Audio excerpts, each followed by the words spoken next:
WCBI News at 10 starts now.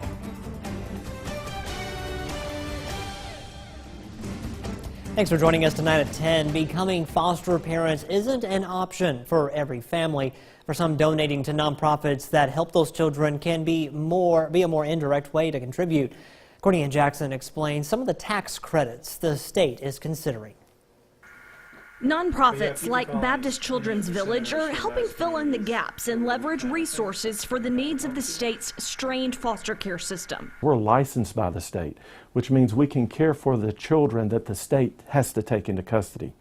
However, we don't receive any money from the state or the federal government. Only private donations make that work possible, and the proposed tax credits would allow them to invite more people to contribute. It'll incentivize them to do even more. It'll be a true partnership between the state and the tax-paying base to help and come together and partner to do what is necessary for the children in Mississippi. Groups are working to strengthen the foster care tax credit bill that passed last year, adding a $15 million business tax credit. This is for a Toyota or a Nissan or a C-Spire to donate $1 million to groups so that they can expand their services to children across the state. And we know that that money is going to have a great return on investment. It's going to save the state money in the long run. There is a limit on how much of the tax credits individuals can get, $500 per person or $1,000 per married couple. Another nonprofit that could benefit is Canopy Children's Solutions. They help both families in crisis trying to keep from having their children taken into care and those families who are bringing foster children into their homes. Really make sure that they have everything they need, so whether that's school supplies, baby formula, mattresses, clothing, we're not just getting it for them and handing it to them, we're also showing, hey, here are the resources in your community. But the tax credit is a way for everyone to be able to participate, to give back. The bill has passed the House and faces a Tuesday deadline in the Senate. Courtney Ann Jackson, WCBI News. A law making the home of Medgar Evers a national landmark sparks a feud between Mississippi Governor Phil Bryant and Congressman Benny Thompson. Bryant's snubbing of Thompson, who has been working on the project for 16 years, while praising President Trump and Mississippi Senate delegation, has some crying foul. But as WJTV's Margaret Ann Carter reports, it also has Thompson challenging the governor to put his money where his mouth is. After 16 years fighting to make Medgar Evers' home a national monument, Congressman Benny Thompson says the governor needs to give recognition where it's due. Governor Bryant historically has been against civil rights in this state, and for him to try to capture this moment is disingenuous. You know, you can't get on this train when it's left the station 16 years ago and try to pretend you're the conductor. This is the tweet Congressman Thompson is referring to, in which Governor Phil Bryant thanks President Donald Trump, Senator Roger Wicker, and Senator Cindy Hyde-Smith for their hard work. I know the Evers family personally. I dedicated the post office in Jackson, Mississippi. That's my bill that Medgar Evers' name is on the building. I'm comfortable with where I stand. It's just that the Johnny-come-latelys all of a sudden want to claim credit for something they had nothing to do with. If they're now making it partisan and don't include the Democrat who filed the original bill, then it's politics. For the past several years, Tougaloo College has been taking care of the civil rights leader's home. Thompson says he's happy to see the federal government finally step in and recognize the importance of preserving such an important part of state history. Medgar had a dream of adequate health care, so now if the governor really want to show how much he supports the Medgar Evers legacy, I challenge him, I dare him to approve the Medicaid expansion dollars. Here closer to home, another store is set to close its doors in Columbus. Employees at the Office Depot confirmed that the store at its location on Highway 45 is closing. According to the store, it will officially close May 19th. Right now, it's unclear what future plans are for that space. Well, time now to toss things over to meteorologist Jacob Dickey, who has a first look at our forecast. Jacob, finally a nice Friday and hopefully a nice weekend in store. Yes, Scott, we maybe need to make some more copies of this forecast there because it is nice out this weekend. Great weather, quiet. We have not had a weekend like this in some time. Tell you what, the data just died in Columbus here right now, but it's nice outside. We're good. Weather is calm. 38 will be where we fall tonight. The scattered high clouds out there, but cool and quiet. Not expecting any rain tonight. Not tomorrow, not on Sunday. Do you think maybe a little bit of patchy frost Sunday morning here? A couple of cold fronts also come on through, but all that does is reinforce the dry air. Coming up after the break, we'll talk more about the dry air, where we expect temperatures to settle, and if we'll see any more frost after Sunday. Scott? The investigation into 2 fatal shootings in Monroe County continue. Our Cash Matlock, he speaks with investigators, friends, and neighbors who say they aren't sure what led Wayne McCallum to shoot his brother-in-law, Jesse Little. They thought the storm brewing in Monroe County was the worst thing that could happen Thursday afternoon. I was in the kitchen making a sandwich, actually, and I turned and was looking out the window. You just look outside, and that's when I heard the gunshot. Jesse Little and his wife drove over to Old Columbus Road to use the storm shelter with their friends, but something went horribly wrong. The next thing I know, I was getting woke up to her at the foot of the couch screaming, "He shot my husband. Wayne shot my husband. My brother killed my husband. He shot him in the head, Adrian. He shot him. I need help. I need help." There were 10 to 12 children and several adults in the yard and in the house when they say Wayne McCallum shot his brother-in-law. He was walking around the side of the Jeep, walked up on him probably 5-10 feet from him at the most, and shot him with a rifle. I mean, point blank. And his friends feared they would be next. I had my back against my mama's door, and Wayne started beating on it, like fearfully trying to get in there too. Some of us, or all of us, or even just his sister. My first instinct was to make sure all the kids was in the house and safe, away from him. And that's when I told him, I said, "Wayne, put the gun up, you need to leave." And he said, "No, everything's fine." But he did leave. At that time, we got in a pursuit chase with Mr. McCallum. Went several miles trying to get him to stop.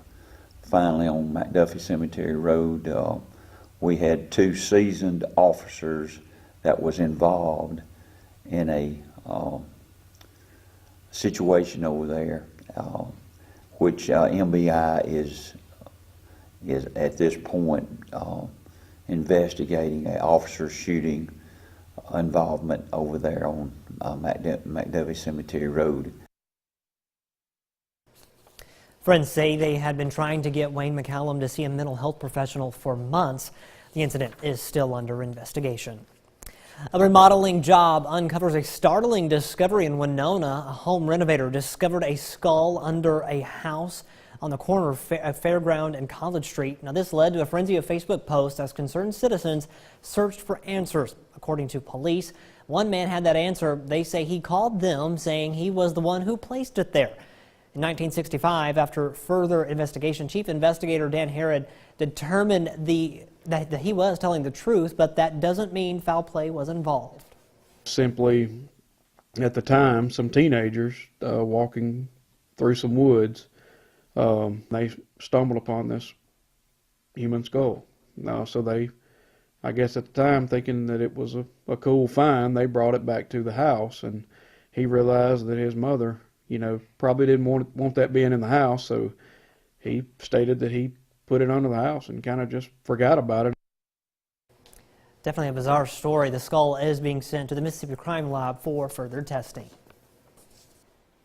Well, here's something nice to look at. Very quiet across the lower 48 tonight. That's something we can all be thankful for here in Mississippi and really across the country. Coming up after the break, I think I've got one of the best forecasts I've ever had in months. Stay with us. We'll be right back. CBI First Alert AccuWeather Forecast with meteorologist Jacob Dickey. Nice and quiet out there this evening on our Alpha Insurance Skycam network. Very calm, cool, really wonderful out there. Temperature at 47, feeling like a crisp spring night. Dew point at 36, adds a little bit of a chill to the air out there. We can enjoy this in Vernon and everywhere. Vernon right now at Durham's Pharmacy and really anywhere dry on the radar. Boy, it's been some time since we've gone into the weekend and not talked about rain on a Friday night through the weekend there. We were just talking in the break here. It may have been since January since we've had a dry weekend like that's coming up here. 46 in Amory, 50 in Starkville, 48 Calhoun City. It's 44 in Grenada right now. Temperatures will continue to drop all across the southeast. That front has pushed on through, bringing in that cooler air and drier air. Dew point values all over the board are in the 30s out there. That tropical air mass just a little bit on the bottom right of the screen as that front pushes on out of our region. Tonight, temperatures are in the mid to upper 30s. They will fall there at 38 in Columbus, 37 in Starkville. We'll call it a partly cloudy sky. Not expecting any rain, no problems. Look for a light north wind though throughout the night. Here's that cold front sliding off the eastern seaboard there. High pressure is the big feature here for the weekend, and that's why we can enjoy this quiet weather here. There are some showers down towards the Gulf Coast here, but they're very light, not expecting a lot of problems. They don't make it this way either. Futurecast says keep the rain to the south here, but maybe just a few clouds as we go overnight tonight. On the day Saturday then, lots of dry, partly cloudy skies, sunshine. Isn't that nice to look at there? Sunday, look at this. Nothing happening. It's been so long since I've been going into the weekend, and I've been looking forward to this for sure. Hope you have too. That high pressure helping to keep things under control. There is a little weak cold front that comes on through, and that's a scary word, but this front has no moisture to work with, so it stays dry. All it does is bring more dry, cool air into next week. Saturday, 58, Sunday, 63. We may see a little patchy AM frost Sunday morning, so just take note of that, but other than that, no problems this weekend. Great outdoors weather all over the place. As we look at the next 7 days here, all across the board, dry. Not seeing any rain in the forecast. We enjoy that. We are thankful for that. We need this dry weather to take care of the saturated ground. As we look at the planner for tomorrow, temperatures will be into the 50s by the afternoon. Look for a north wind out there. Things will be looking quite nice. We also will keep those highs at 58 in Columbus, 57 in Starkville, 61 in Kosciuszko. I got some upper 50s in West Alabama, 58 in Solent and in Vernon, 58 in Aliceville, and then up towards the Tupelo area, 58 there, 56 in Pontotoc, 57 in Calhoun City and in Bruce. Over the next 7 days, this quiet weather sticks around. Look at that. Not much going on. Partly cloudy, nice weather. We will enjoy the next 7 days. After 115 years, a Tupelo business that helped build the area is shutting its doors. We'll have that story coming up on WCBI News. Welcome back. It is the end of an era as a family-owned business is closing its doors after 115 years. Our Allie Martin has more on Leakin Goodlett's history and its lasting impact on Tupelo and Northeast Mississippi. For more than 60 years every day, Rob Leak has helped customers. 1 by 3 by 10 foot. He literally grew up in his family's business, Leak and Goodlett Lumber Company, but after Saturday, Rob Leak will retire. The business is closing its doors after 115 years. It's been on our mind for a year or more. Back in the fall of 2018, my father and I sat down and we decided that's what's best for both of us going forward. Rob's son Lindsay says the popularity of large home improvement chain stores along with online shopping has made it tough for smaller family-owned businesses. Lindsay says the time was right to close shop and start a new chapter in his family's life. Tupelo is a wonderful place to live, still a great business climate. As retail changes, you do have to change with it, and to face it head on and honestly is the only way you can do it. Through the years, Leak and Goodlett evolved from a lumber and retail business in the early days to a lumber and building supply business from the 1930s onward. In fact, Leak and Goodlett was instrumental in helping rebuild Tupelo after the devastating and deadly tornado of 1936. Norris Piggy Caldwell's family home was remodeled by Leak and Goodlett after the tornado. So when time came for him to build his own home in the early 1950s, there was only one choice. My mother always said if you're going to have a birdhouse built, make sure Leak Goodlett does it. Caldwell remembers there was a slight hitch in his building plans and budget when the $12,000 price tag did not include a driveway, which would add $500 to the project. He could barely make the $87 monthly payment, but he received a phone call from Medford Leak. He said, I've got a note for you in my drawer here for $500 that I've paid the other $500 on the house. But that's the kind of people they were. Here I was in trouble. I couldn't have paid much more than the $87 a month, and Mr. Leak knew that, Medford Leak, and he did that for me. For the last 2 days of business, the famous Medford meteorite will be in front of Leak and Goodlett. It will be given to the Orr and Dunn Museum, where it will be on permanent display. And pretty soon, 3 acres of prime real estate will be available for future growth and development. In Tupelo, Allie Martin, WCBI News. Leakin Goodlett supplied the materials Vernon Presley used to build the now famous birthplace of Elvis. Pretty cool. All right, SEC play officially begins on the Diamond. Ole Miss and State in action tonight. Highlights coming up next in sports.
WCBI Sports with Courtney Robb. Mississippi State and Tennessee currently in a hard-fought matchup on the hardwood in Nashville. Both teams coming into the quarterfinals ready to advance and play Kentucky in the semis. But the second half of the game, the 8th-ranked team in the country was only leading by 6 at the break, and Mississippi State would come out and explode in that second half to continuously keep in the game and keep the Volunteers on its toes. Mississippi State and Tennessee, that current score of that game, the last time I checked, it was 83-76 with 9 seconds left to go in the second half of that game. And just a couple of stats from that game. Lamar Peters, again, the last time that I checked, he had 15 points. He was leading the Bulldogs with that. Admiral Schofield for Tennessee leading with 20 points. And just something interesting, at the under 5-minute mark, Tennessee had 44 of their points from inside the paint versus Mississippi State shooting 32. Still very good, but just a couple of differences. Also, Tennessee, just their offensive boards, continuously outdoing the Bulldogs there. So they'll have to come back really quick and probably foul a bunch of times with no timeouts left in order to come back and get the win over the Volunteers. So we'll have to wait and see if they're able to do that in this game. It was opening weekend in the SEC. Mississippi State playing Florida. Dan Mullen cheering on either the Bulldogs or the Gators. Who knows? Top of the 6th, Jake Mangum smacks one right out to center field, and Mangum's going to go ahead and turn that into, I'll call it a dancing double. Still in the 6th, a wild pitch from the Gators. Going to bring Mangum home, and the Diamond Dogs have a 2-1 lead. Bottom of the 6th, Ethan Small gets the quick 1-2-3 to end the inning. The 11th strikeout of the evening for Small. To the top of the 7th we go. Mangum, with 3 runners on, drills the ball right out to center and slips right out of the glove. Gunnar Holter able to come home and score. Top of the 8th, Josh Hatcher sending one right up the middle, and Elijah McNamee going to come in for another Bulldog run. State now with a 4-2-1 lead.